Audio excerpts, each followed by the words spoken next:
Hi, and welcome to the BPD Bravery Show, where we discuss tips, strategies, struggles, triumphs, and success stories related to borderline personality disorder. Here is your host, Faye Green.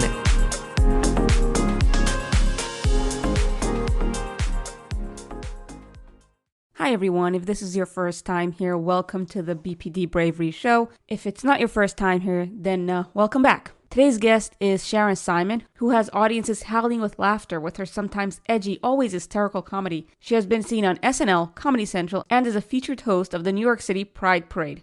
Although she calls New York City home, Sharon is a touring headliner. Comedian Sharon Simon is not only funny, she's remarkable, and having learned not only that you can have a life worth living with borderline personality disorder, but that the pain of recovery can be hilarious. Instead of hiding from the stigma, Sharon lets audiences know who she is and has them laughing the entire time. I truly enjoy talking to Sharon. I'm sure that you will enjoy our conversation too. So sit back, relax, and enjoy. As a rule, I like to be open about everything because I think it's super, super important that somebody is. Someone has a voice, right? There is a voice out there. Yeah, I run a support group for people with borderline, and part of people's anxiety that their boss will find out that they're romantic partners, that they're friends. So it's important that somebody's out there saying, hey, I have borderline.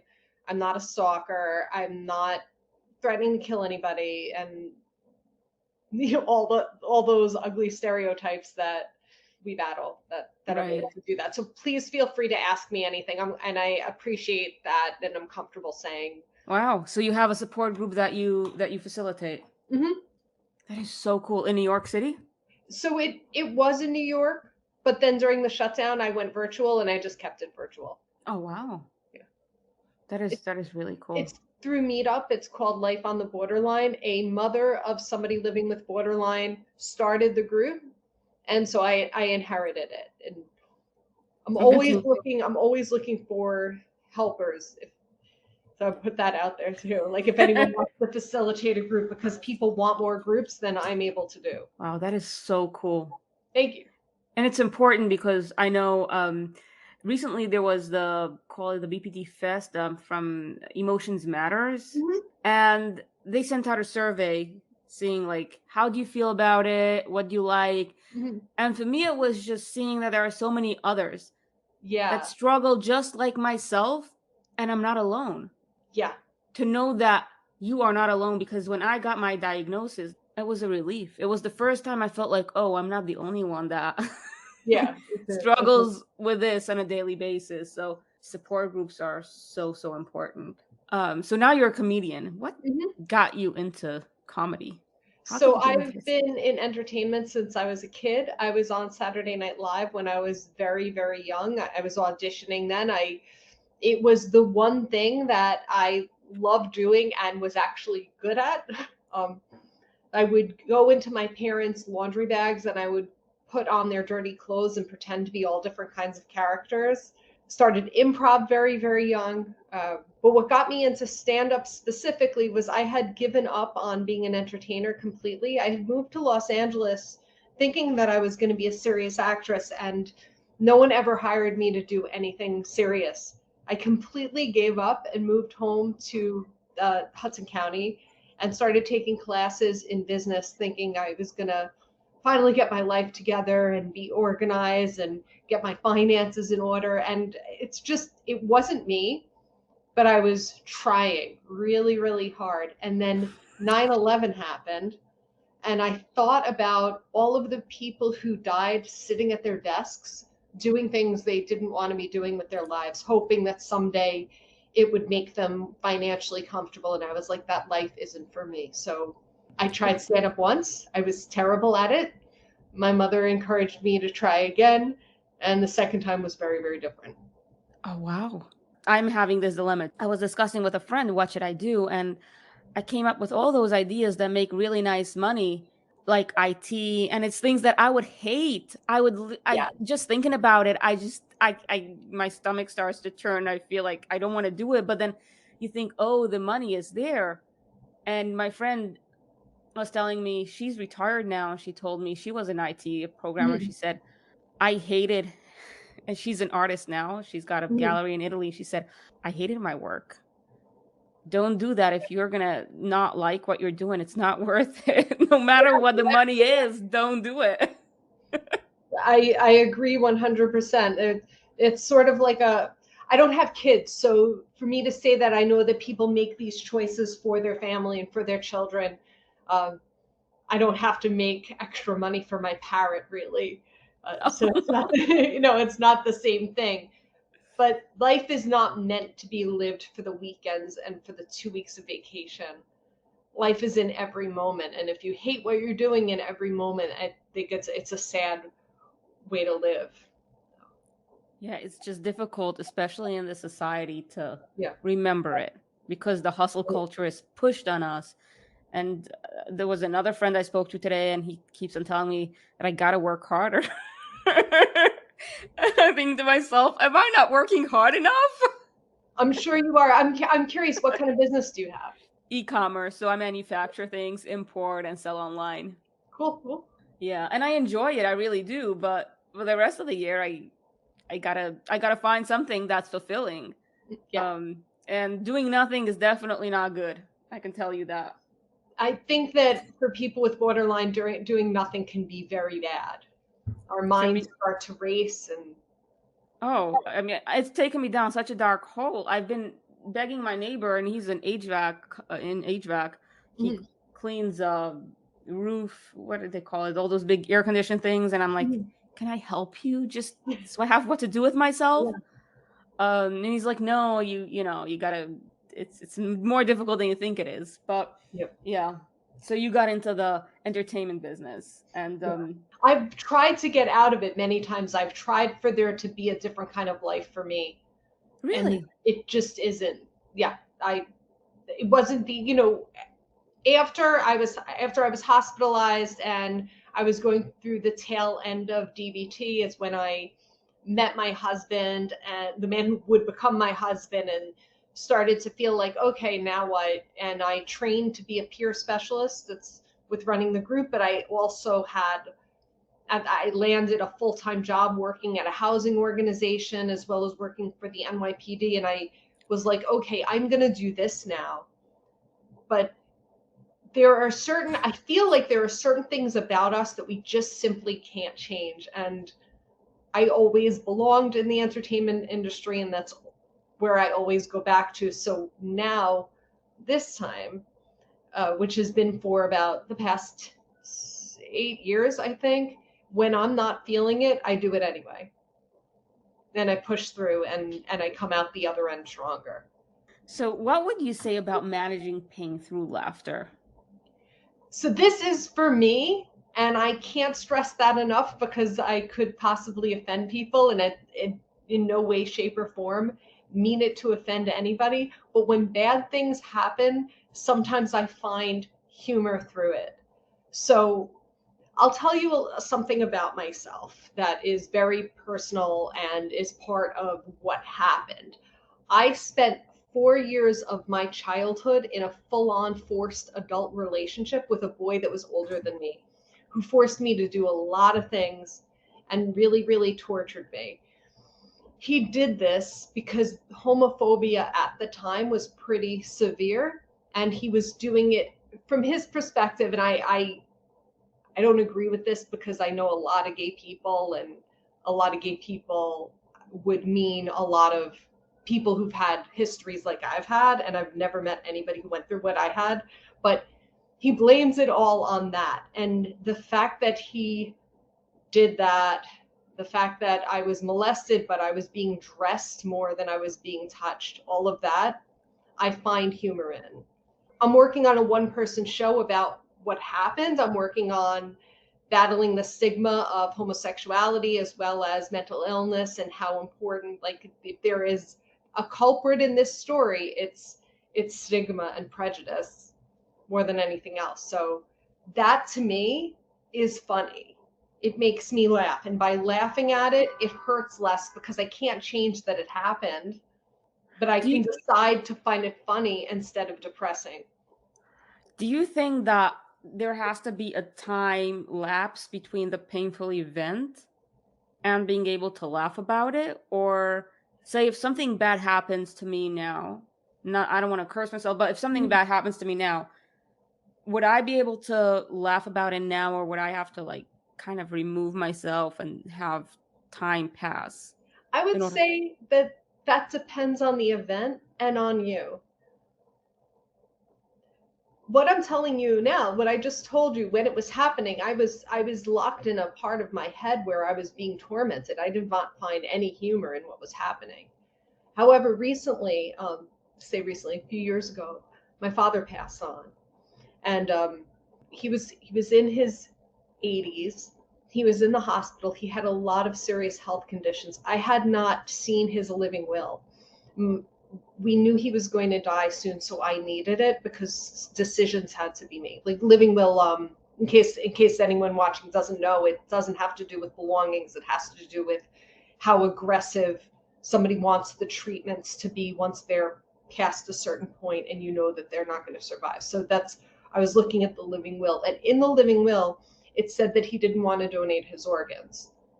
And when I saw that, knowing that my father was on dialysis, had stents in his heart, had so many different health conditions, the thought that anybody would want his organs at that point just made me laugh out loud while it was happening, because it was silliness, very silly, but it was a release. We were going through so much pain at that time. Having to read his living will and make those decisions were horrible. And then having that moment of just pure laughter at that.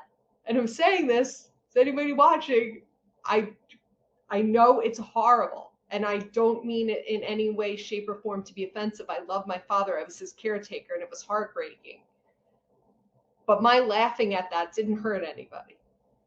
Right, and it probably helped you too. Yeah. And I worked it into my act. You did. Mm-hmm. Oh wow.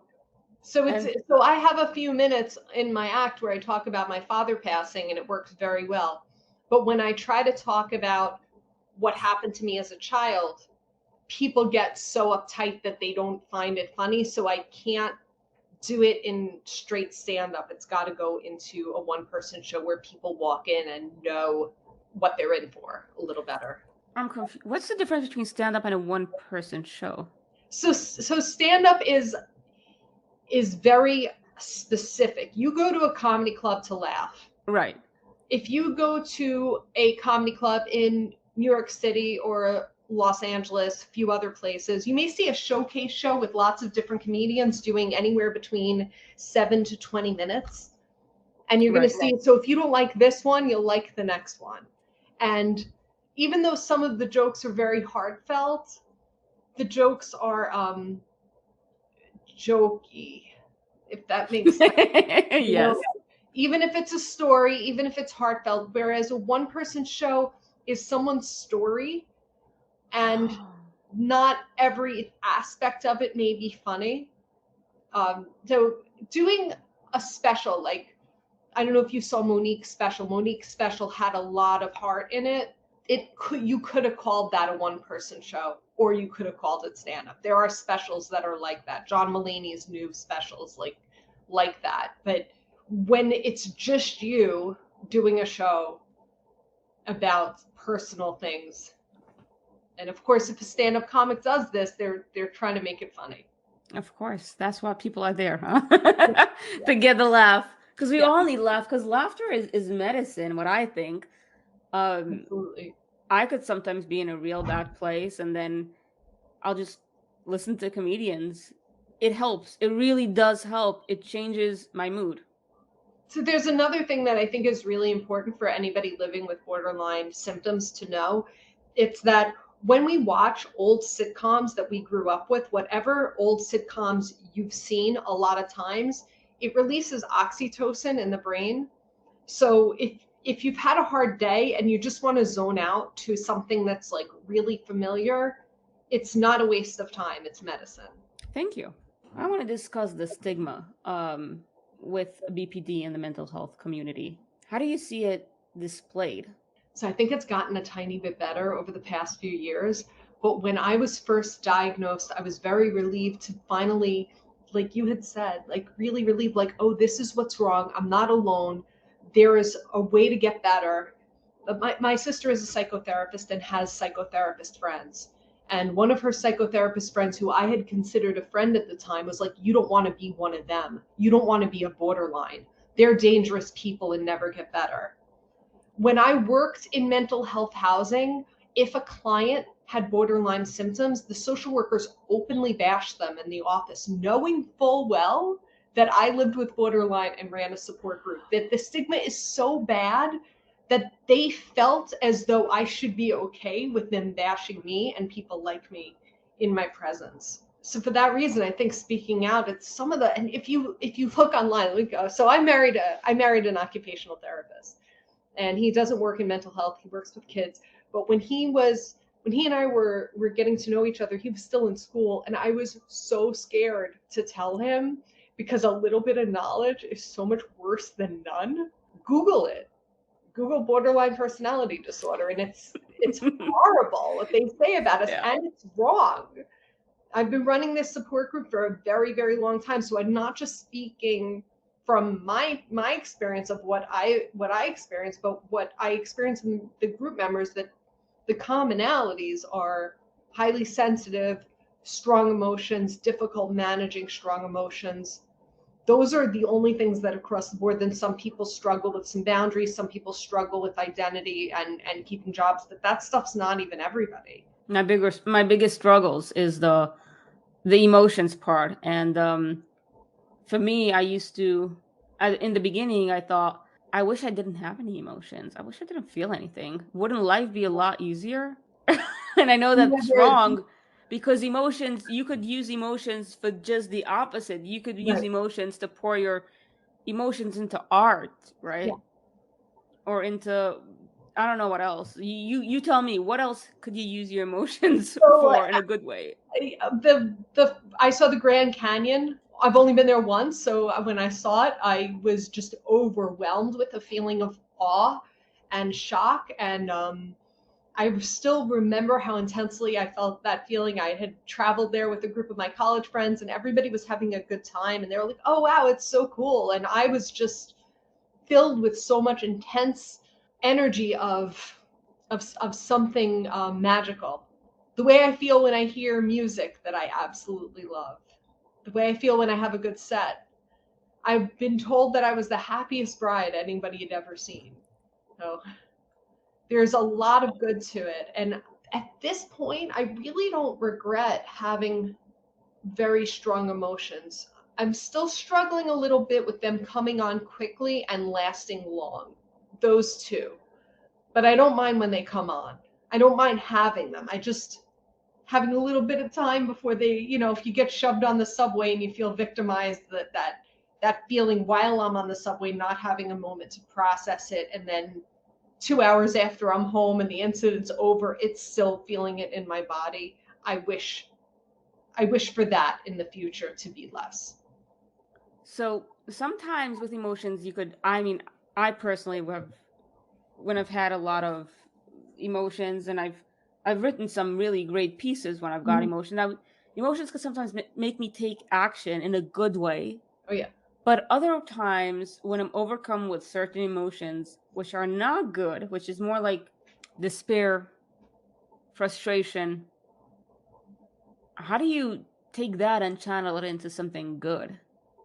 So, I'm a comic, and so I try to look for the humor in certain things. But if I can't, I also have tools. One of the biggest tools is just sitting there and feeling the emotion and doing nothing. Letting it process through your body. Not a pleasant experience, but it works.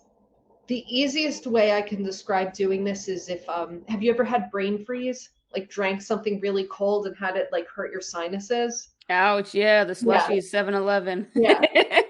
And it hurts like a lot, right? It hurts a lot, and then it's gone. Right. But there's nothing you can do about it when it comes on. So it's an odd thing about emotions. We feel like if we do something, it's going to go away, but it doesn't. It's sort of like it needs to be heard. but it doesn't need to be dwelled on. So just feel it physically and then let it go. I also have a weighted blanket, and I think that getting under that is just super. Do you have one? Yeah, and it's my savior. Honestly, at times I can't recommend it enough. Yeah, me either. I know some people don't like it. Some people find there are weighted blankets now that are cooling blankets too. So some people Okay. find it too warm. Others just don't like the weight. But for me, it's like a hug. It's Yeah. like a hug in a blanket. So it's weird. A friend of mine, I would never have thought to go out and buy it, but a friend of Mhm. mine, when I moved to North Carolina, bought me this as a homecoming gift. Mhm. Home is that what you say? No. Oh gosh, hold on. It's not a homecoming gift. A Uh, welcoming gift? What do you home call house warming, apartment warming. housewarming? Yeah, that's the word. A housewarming gift. And I love it. I really do. Yeah. I learned about it through my husband when we were courting. He had I had said I need like 3 blankets on me because I want to feel the pressure, and he's like, "Oh, you'd like a weighted blanket?" It's a very long time ago. I was like, "You mean like at the dentist?" And he's like, "Kind of." Where do I get one? I need one right now. Yeah, that does help me a lot. I know some people have what they call them self-care boxes where they put in stuff that when you don't feel well, you could take out like a scented candle or So letters. I have some things like that. I have a God, I can't remember. It's called the chill pill, and it gives you a very mild electric shock, and it helps reduce anxiety. Like very, very tiny, tiny, tiny. It doesn't hurt, um, but it's similar to a TENS machine, which people use sometimes for muscle strain, and that helps. I keep some peppermint oil with me, which I put here. I Hmm. also keep 2 medications with me. I didn't use, so I was off of all meds for a decade, but being my father's caretaker left me with a pretty bad anxiety. So I have propanol and I've Xanax heard of it. as needed, but the propanol I take more often than the Xanax. I really rarely take the Xanax, but it's there. I know it's there. I've heard of the pro thingy, but Yeah. I've never tried it. I recently because when sometimes when you come off medications, antidepressants, SNRIs, you could have really bad withdrawals. Yeah. I had that withdrawing from Effexor. Oh God, I tried it. It was so bad for me. But then so then I went on to Cymbalta. Withdrawing from Cymbalta was tough, and that's when the panic attacks started. Yeah. Jeez. Yeah, they're awful. They are. Awful, awful. So I do have some Clonopin to take if Mhm. they happen. Doesn't always help me though. And it also could be that I'm in a place in my life where things are very up in the air. And I recently spoke to a friend and she tells me, "Oh, think of it as like an experiment. You have no idea where you're going to live or what you're going to do. Just see it as just play around with it." And it's difficult for me to get into that mindset of like, okay, like this is something new, explore it. I Um, can understand that for sure. But so possibly once you figure out what it is that you want, you'll be excited and happy about it. I hope, I hope. I do too. I want to go back to this to the stigma, the mental Yeah. health stigma in BPD. What do you think can be done? What I think is happening now a lot is that people with the mental illness are starting to speak up. Yes. Like organizations that are organized by people with BPD, right? And so they're Right. speaking up and they're telling their stories, and people are realizing, oh, it's not what the media portrays, it's not what Google says, and all of that. I think with what you're doing by having a podcast and talking about it and being public and having those resources and being on the internet and having something else that will show up when people start looking it up. So But how do you explain to people that it's really like you said, it's people having more like heightened emotions. It's not people like I don't know, on the internet you'll see people, I don't know, what they criminals or whatever. It's not that it's people that are actually hurting emotionally. How do you explain that? How do you properly explain that to the public? So in my case, I'm prepared at all times to talk about it with anybody who may be holding on to that severe stigma, and be present with them and not feel judged and speak out. When I was working in mental health housing and they would openly talk negatively about people that they felt had borderline symptoms, I would gently remind people that a lot of people with borderline hold jobs as I'm sitting there, Mm. and do the best I can not to react emotionally, even if I'm feeling it. We can't help but feel things, but we can help what other people see at times. So even if it makes me sad, or even if it makes me feel misjudged, if I'm calm and I can speak out with a smile and say, I understand that that's your experience, but please remember, have you ever had this kind of direct experience with someone who lived with borderline personality disorder and continue to do that? I think what you are doing is amazing, and it's just more of that. The stigma within the mental health community itself, part of the issue is that the people who get involved in work in mental health come from a place of being interested in mental health because they either have mental health conditions or they love someone with a mental health condition.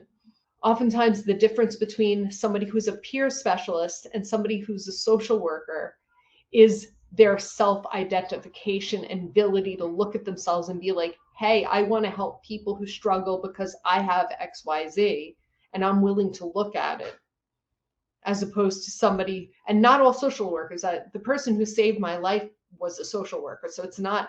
And there are many, many wonderful ones.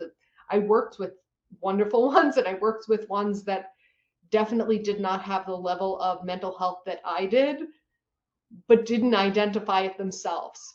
You are Thank very, very strong because I'll tell you what happened to me. About a year ago, I gave a presentation to a group of people, and you. most of them were not mental health professionals, but there were three mental health professionals in the audience. It was over Zoom, Mhm. and two of them ganged up against me, saying that people with BPD should not be treated. There's a reason why social workers don't want to treat people with BPD, and they were so mean, and they kept on going on, and I tried to keep quiet, and at one point I couldn't. I just started crying, and literally I was at my desk. It was over Zoom, and I I left. I started crying, and then I just left. I couldn't continue the conversation because I was being berated by two quote unquote, those that are supposed to help people with mental Right. illnesses, and just telling me how why they don't want to treat people with BPD and how awful it is to treat people with BPD. So I wasn't that strong. You were able to calmly say what you want. I couldn't, and I knew if I opened my mouth, I'm going to say mean things, and I didn't want. That was the last thing I wanted to do. So I started crying. The listeners saw, like, I started crying, and I left, and that was it. I couldn't continue. I'm so sorry that you went through that. I'm so sorry you went. No, it's like you said. Now I could laugh about it, but I wasn't that strong. Couldn't I couldn't take it. I could In, not stand up to them. I couldn't. I didn't even know how to deal with it. so the next time, what I would suggest, if you want to keep presenting, is to write down what they said now that it's passed, and think of what you would say now if you Mm, could. That way, the next time you give a presentation, you're prepared for that. thank you. That's a very good tip. I have a friend who had this ugly, ugly breakup, and he was like, yeah, she's a mess. I think she's a borderline. And I'm like, oh, I'm so sorry. Just that's all I have to say. I'm public that I have borderline personality disorder. It's all over my social media. He knows when he's saying that to me, that so do I. So I don't have to defend. I don't have to do anything. All I have to do is be me and be present. Does that make sense? Yes, it does. So Very much so. I think by doing, but write down your answers now, and then you'll know for next time. It's happened a couple of times where people have said things like that to me, and remember, I come from a place of humor first. So when somebody is in mental health and they're that ignorant, I'm gonna start laughing. Like, oh, you're in mental health? You're helping people? Oh, you're really good at that. You're making me want to cry. You're making me feel terrible about myself. Go you in your mental health. Gosh, I wish I was at that level of strength. For me, it's like I start crying. Other people can do that. I don't want you to think that things don't break me down. They do. They do. And like things said by my family will stay with me, and it's hard. But if you want to get to that place, if you want to keep speaking and you want to get to that place, just practice it and you'll get stronger. Remember, Thank it's you. them, it's not you. Well, what happened after, I did give a presentation, but not about this, something similar later. I didn't want to do it, but this friend of mine begged me to present. So I did it reluctantly about half a year later. One of the three was on the call, like on the Zoom call. And I guess she realized how much she screwed up because she couldn't, she kept on doing just the opposite and trying to make me feel so good. It was like she's trying to correct what she's done in the past. And I'm like, oh, the boat has sailed, whatever. So yeah, it just scared me. It was, I would never want to have to walk out of a place just because I'm crying, because I'm so hurt. And the only things that would come out of my mouth at that time would be things that I would regret. Right. So that's my theory. If I'm in a place that it gets so bad that I want to say something not nice, I'll shut down. I'll be quiet. I'll just bite my lips rather than say something that I'll regret later. I've been that way most of my life. I'm currently working hard with my therapist on learning self-advocacy and standing up for myself in the moment in But a way what would that it hurt. but what would it help if I would say something mean to them? It wouldn't. That's the hard thing about the stigma with borderline is if somebody attacks you in any way and you come back with any kind of emotion, they blame it on the illness or the Yeah. condition and not on how they just treated you. Yep. Yep. Part of it, I think, is like a constant conversation with yourself. For me, like communicating with myself about it. Is this worth it? What do I want to do here? And then another factor is that I've been performing since I'm a little girl. When I'm on stage and I'm speaking, I'm in it like a different part of my brain. So it's different than maybe, sitting at a table with my family members and them criticizing me is going to hurt and could break me down. But sitting in front of a panel of professionals where I'm trying to educate on borderline, anything they say to me isn't about me. I see. It's Okay, about their perception of borderline. right. And my job is to try to battle it. That makes sense. I have another question now, jumping back to the having strong emotions and using it for the good. What happens when you have strong emotions and they're not good? You can't figure out how to use them for the good, and you're afraid to talk to people because you're afraid that you're going to hurt their feelings because of your strong emotions. Does that make any sense? Say Yeah. I'm in a really bad dark place, and when I try to talk to my friends, I get very easily annoyed. And I don't want to do that. So now what I'm doing is isolating because I don't want to say anything mean. Right. Which I'm not sure is a good coping strategy. It depends on, and I'm sorry that you're in such a hard place right now that you're feeling that. No, it's okay. It's life. It's going to pass. So I used to tell my friends when I was in a really bad place very, very regularly, and it created this pattern with certain friends where They saw me as weak. And so I don't do that now. I'll verbally tell my husband, Mother's Day is very hard for me. The days leading up to Mother's Day, the days after Mother's Day, very, very hard on me. So I haven't been myself. I'm not feeling 100%. I don't share with him all the thoughts in my head. He doesn't ask for that. I'm more sharing that I'm in this place and it's hard to be in this place, and being around me might be hard.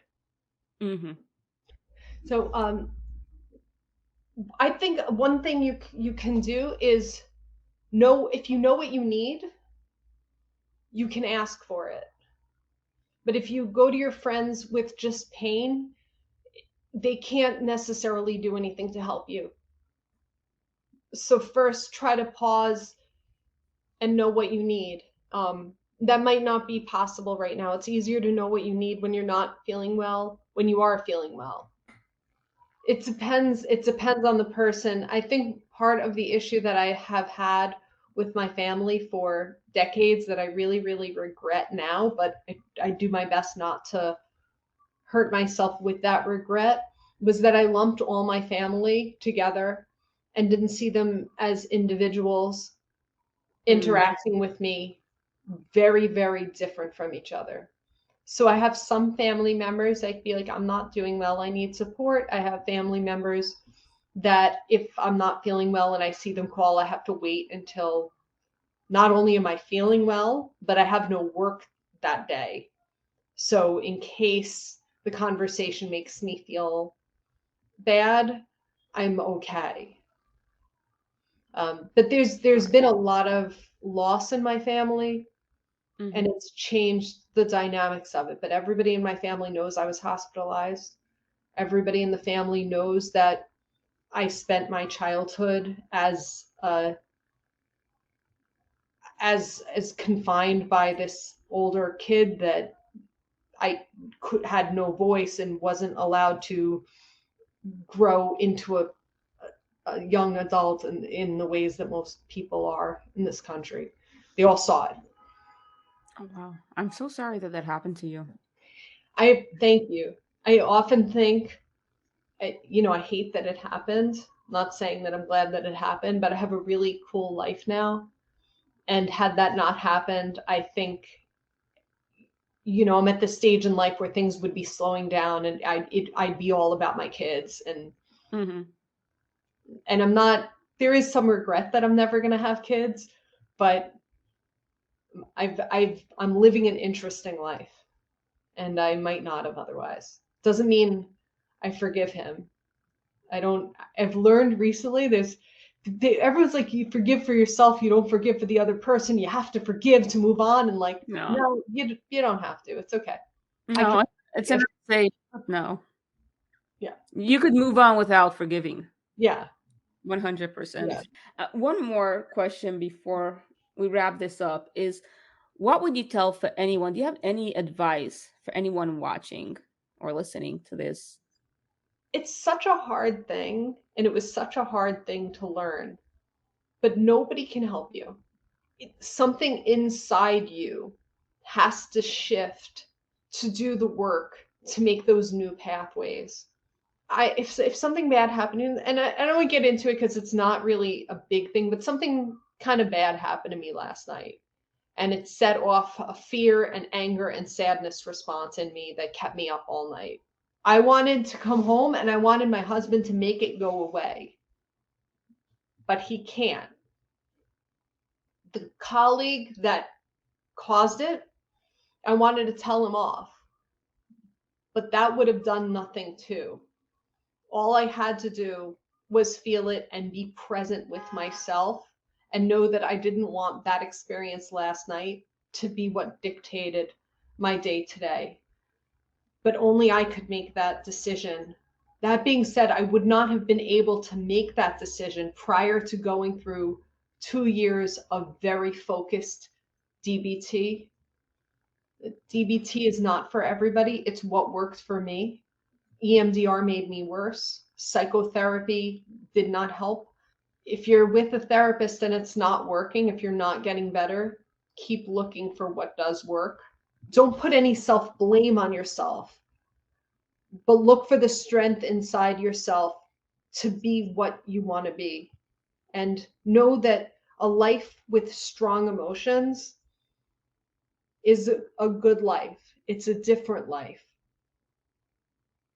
But just like I couldn't have chosen to be taller, I would have liked to have chosen to have been different in other ways, like stronger, have an easier time staying fit, things like that.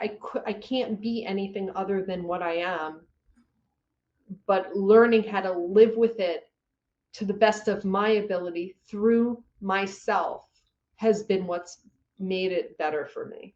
Thank you, everyone, for tuning in to today's show. I wanted to give a shout out to the podcast called The Hero Within by Karen Hall. The podcast about connecting and sharing inspirational, true stories of overcoming adversity while finding hope and healing. I'll leave a link in the description below. And remember, you are so much more than your BPD. Thank you so much for joining us on today's BPD Bravery Show. If you've enjoyed it, then like, share, and subscribe if you haven't already. Make sure to tune into our show every Monday and Friday. And remember, you are so much more than your BPD.